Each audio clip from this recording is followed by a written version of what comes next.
រឿងយ៉ាក់ចិត្តល្អ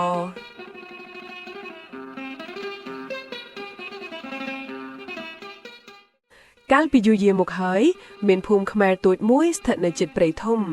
ប្រជាជននៅទីនោះរស់នៅដោយការធ្វើស្រែនិងចិញ្ចឹមសត្វព្រឹកព្រះអាទិត្យរះលើវាលស្រែពណ៌បៃតងធ្វើឲ្យភូមិមើលទៅស្រស់ស្អាតនិងស្ងប់ស្ងាត់ប៉ុន្តែអ្នកភូមិភាគច្រើនខ្លាចព្រៃធំដែលស្ថិតនៅខាងក្រោយភូមិព្រោះគេជឿថានៅទីនោះមានយក្សធំមួយរស់នៅពេលយប់ក្មេងៗអង្គុយជុំវិញអ្នកចាស់ក្នុងភូមិអ្នកចាស់បានប្រាប់ថាព្រៃនោះមានយក្សធំដែលអាចបំផ្លាញភូមិបានប្រសិនបើនរណាម្នាក់ទៅរំខានវា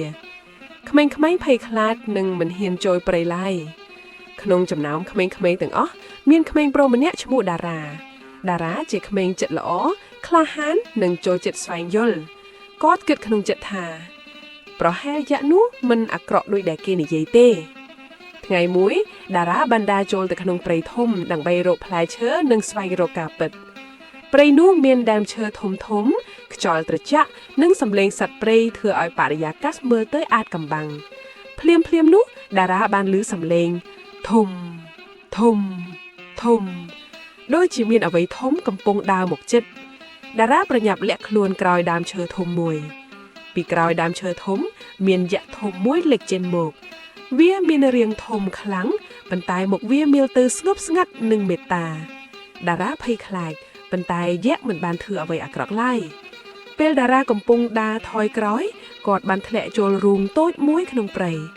តារាប្រញាប់ហៅជំនួយយក្សបានយកដៃធំរបស់វាលើកតារាឡើងដោយប្រុងប្រយ័ត្ននៅពេលនោះតារាបានដឹងថាយក្សនេះមានចិត្តល្អយក្សបានប្រាប់តារាថាវារស់នៅក្នុងព្រៃនេះយូរហើយភារកិច្ចរបស់វាគឺការពារព្រៃនិងសត្វប៉ុន្តែមនុស្សភាគច្រើនខ្លាចវាដោយសារតែរូបរាងធំមួយថ្ងៃក្រោយមានក្រុមមនុស្សមកកាប់ព្រៃដើម្បីយកឈើធំដើមឈើដួលនិងសត្វព្រៃរត់គេចយក្សបានឈររារាំងមុខពួកគេដើម្បីការពារព្រៃ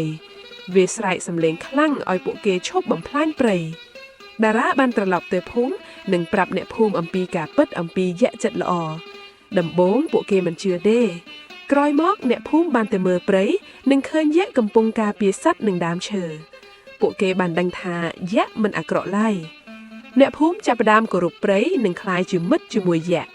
ក្មេងៗក៏មិនខ្លាចយក្សទៀតឡើយ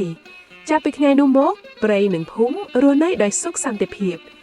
យក្សបានក្លាយជាអ្នកការពារព្រៃនិងមិត្តរបស់មនុស្សហើយរឿងនេះបានក្លាយជានិទានដែលអ្នកភូមិនិយាយប្រាប់កូនចៅរហូតមកដល់សព្វថ្ងៃ